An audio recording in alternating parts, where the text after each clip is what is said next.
Alrighty, I needed some things from Walmart this morning. And I'm going to make another banana pudding. So I got some Jell-O pudding. I got some macaroni salad. I got a gallon of orange juice, a gallon of milk, a 2 liter of Dr. Pepper. And we like pancakes, so I got some a thing of log cabin pancake mix, syrup, bananas, and we like fish sticks, and I got a big bag of fish sticks this morning.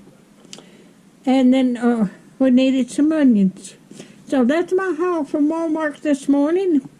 I hope y'all had a nice weekend. And thank you so much. If you like my videos, just like, share, and subscribe. And hit that little bell when you want to be notified when I got another video coming out. Thank you so much.